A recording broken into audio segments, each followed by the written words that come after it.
Hello, everyone. Thank you all for joining. Welcome to InRhythm Lightning Talks. I'm your host, Parag Katkar. I'm the head of consulting practices at InRhythm. InRhythm is a modern product and technology consulting firm, and we have a lot of exciting lightning talks coming up that we have created for you. And our lightning talks are hosted every Thursday at 5:15 p.m. Eastern Time. And every week, one of our practice area consultants, they share their knowledge on the evolving trends in the industry that will help you learning and growing in your career. So this week, we are doing an in-depth overview of Chaos Monkey. The Chaos Monkey is a software library that helps you test the resiliency and recoverability of your application. And today, one of our engineering leads, Garik, is going to tell us how to use the Chaos Monkey library to test the resiliency and performance of your Spring Boot microservices. So without further ado, it's all yours, Garik. Hello, hope you are all doing well tonight. I will not take too much from you. So most of us know lots of different testing, unit test, integration test, functioning test, and you can name it. But during my career, I didn't see too many companies who are using this chaos engineering, chaos testing. Today I will go through a little bit what is in general chaos engineering, and we will explore one of the tools how to do this kind of chaos testing, chaos monkey for Spring Boot.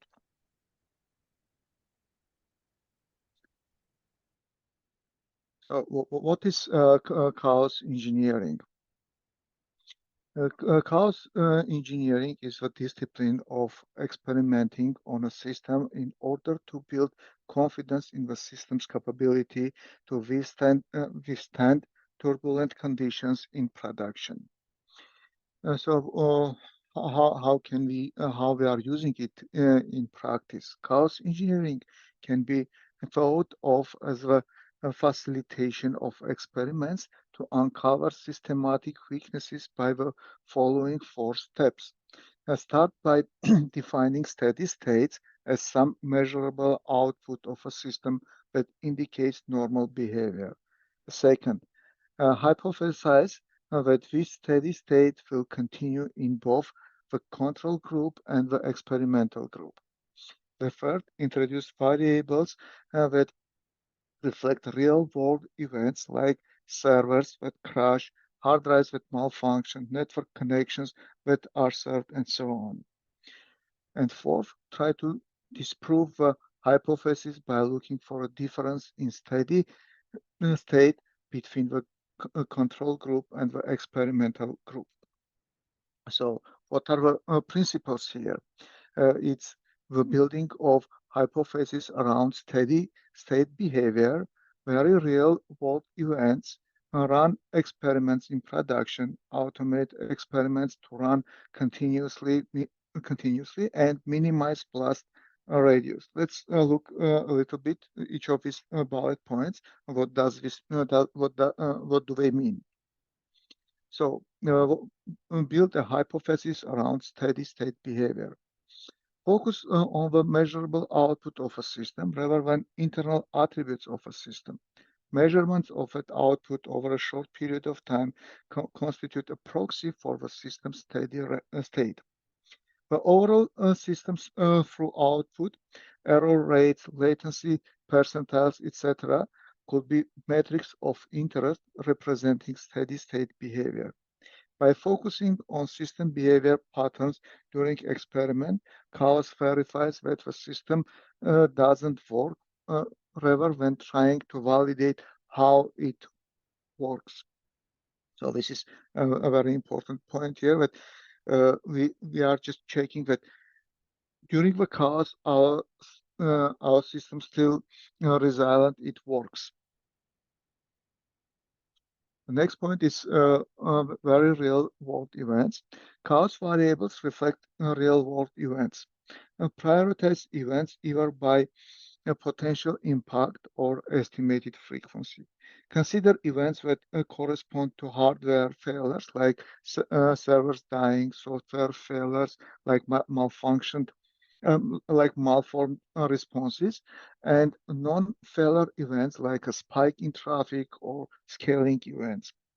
Any event capable of disrupting steady state is a potential variable in a chaos experiment.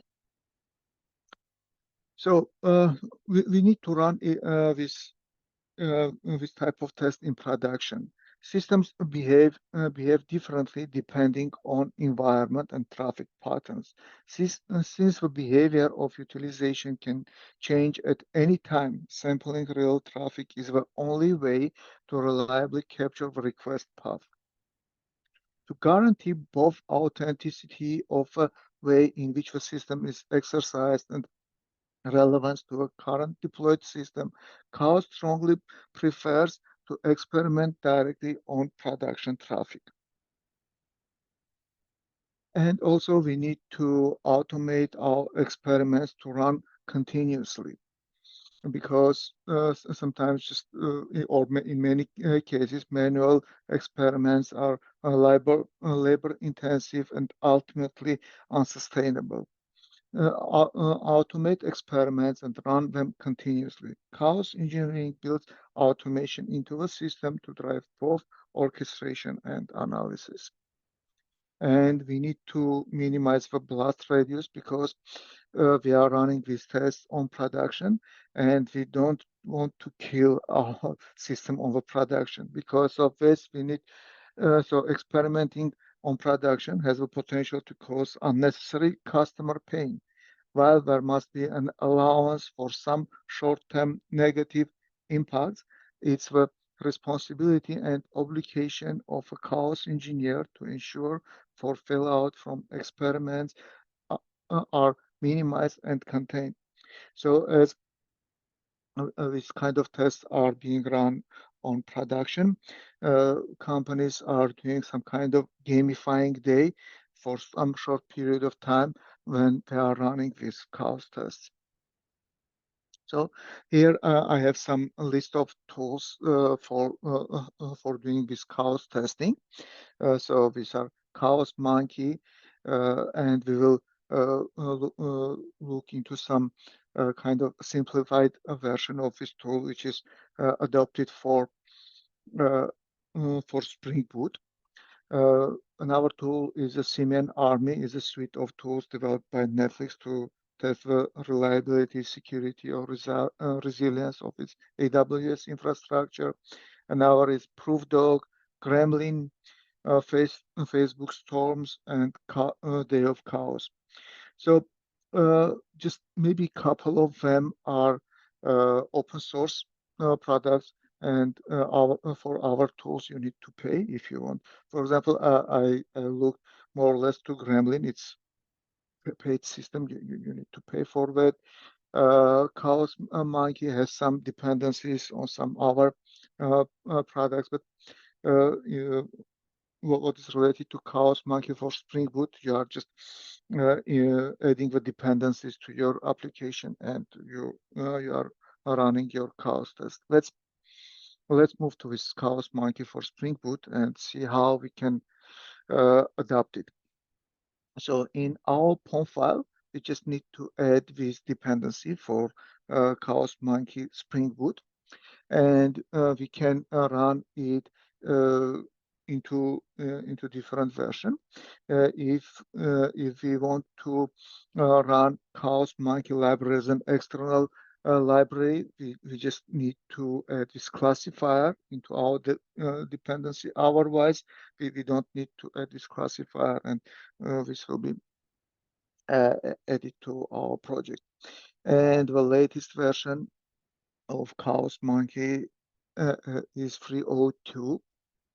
So, but you need to check to verify if your Spring version depends on which Spring Boot version you are using. You need to go to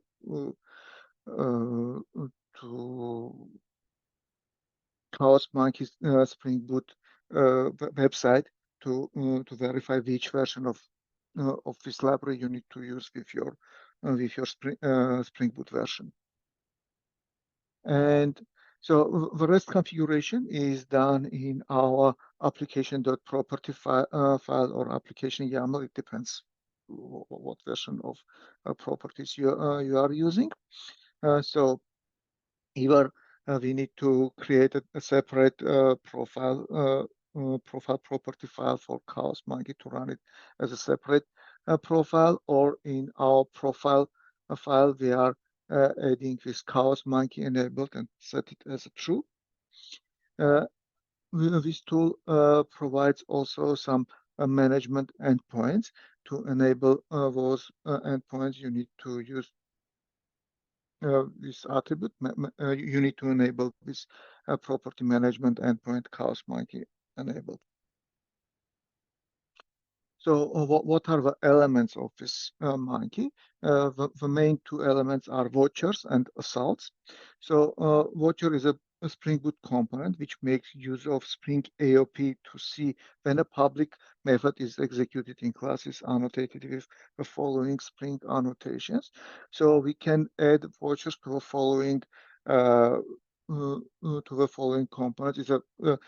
These are all Spring annotations: component controller, REST controller, service repository. Later on the next slide, we will see how to add vouchers. And assault is an attack failure of a public method of Spring Boot component. And there are three type of assaults. It's a latency assault, which adds some random latency to request. Exception assault, which throws random runtime exceptions, and APP killer assault, which just kills your application. And sometimes maybe you need to see what's the behavior when your application is killed. So how we are enabling our vouchers? You see, we have this 5 vouchers, and just putting true. This means that we will start assaulting this type of classes.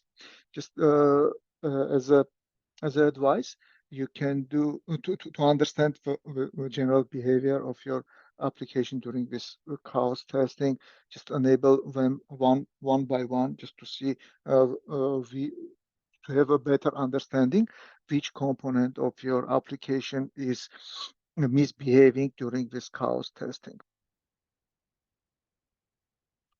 So as assault configuration, so we can enable latency assaults by putting it true, and we can define the latency range. So it's in my example, I have the minimum as 3,000 or and maximum is 15,000. Here, yeah, you can use any integer here, or if you want to test how your application behaves on exception, you are just enabling this exception active. Besides that, you can define some specific vouchers. So you can, as we saw on previous page, we can put all to false, and all these vouchers to false, and just enable some custom vouchers, meaning we can add vouchers to our some specific components. In this example, it is just showing it is showing the class with 2 methods. And Chaos Monkey for Spring Boot provides some management endpoints. So we can check the current configuration of Chaos Monkey, or we can check the status. Is it enabled, disabled, meaning is Chaos testing active or inactive, or we can enable or disable this testing, and so on. So these are just a list of different type of management endpoints. Yeah, and here you can see some references based on which I have prepared my presentation. Yeah, and you are welcome to give me any questions, to ask me any questions. Hey, Garik, great presentation. I do have a question, right? So, you know, we this is an amazing concept, right? It just guarantees that you know, we have redundancies in case something goes wrong in actual cases of production. But let's assume that, you know, while the chaos monkey is going around, that something does actually go wrong, and you know, in some cases we do go down. What are you know, some of the cases where, you know, we're able to bring things back up to speed? Like, is there like a rollback plan, or what exactly can we do? So if application is not dead, I think that through this endpoint, if we initially enabled this management endpoints, we can just disable this chaos monkey on production by hitting the appropriate endpoint. Because you are right, on production this can kill application, but as I said, we shouldn't this test shouldn't work all time on production. Just the company should specify this gamify day and maybe some short period of time. I don't know, 5 minutes, 10 minutes, or 1 hour. How the duration should be. The duration should be how the company is comfortable for user experience perspective, because during this time it's possible that application is down or very slow, and our users will have very bad experience. So we should choose carefully the time when we are running this test. This is just to be sure that our application will behave in case of I don't know, heavy traffic or something is going bad. But definitely we shouldn't disrupt our service, our application by this testing. Yeah. Were there any instances where, you know, when it kills an application that it it's not able to restart afterwards, or you know, it caused like a longer downtime than expected? To be honest, I didn't experiment with killing application. Just I can give my thoughts. So as usually on production, we have some kind of redundancy. We are deploying at least 2 or 3 instances of the same service. I think randomly it will kill one instance, or I don't know, one to some number of instances, and we just need to see how behaves our application in that case. And usually the cloud kind of restoring the killed instance, the dead instance. So if you are killing one, based on our cloud configuration, a new instance should spin up. This is my fault. I never tested the killing part of application. Okay, cool. No, I was just curious. Thank you. You're welcome. That was great.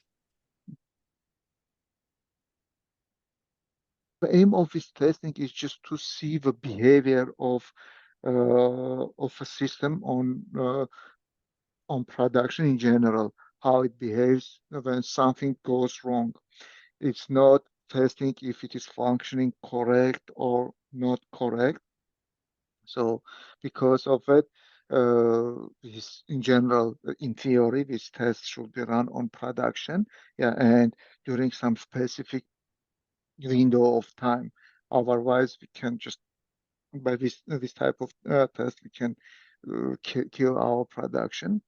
Just from my experience, what I did, I just run my experiments on lower environment just to show how behave the system, but definitely running on because in many cases production is different when lower environments. It's better to run this kind of experiments on productions too. If your application still behaves, it's not the meaning that they are for functional integration we have our test. The meaning of this is just to see that you are still kind of resilient. Your application is not dying. Maybe it is slow, but it's still there. Right. Garik, first of all, thanks a lot. Very informative. Thanks a lot for sharing your insights. Next week, one of our software engineers, Ankita Dhanekula, is going to give us an overview of OAuth 2.0. Now, OAuth 2.0 is an authorization framework that enables user to safely share their data between different applications. And it's a industry standard that addresses the API security concerns which are associated with sharing user credentials. And it's going to be really, really informative talk. So I highly encourage you guys to attend it. Make sure you mark your calendar for next week. And thank you all. Thank you all for joining. Have a wonderful evening, and I'll see you guys next week.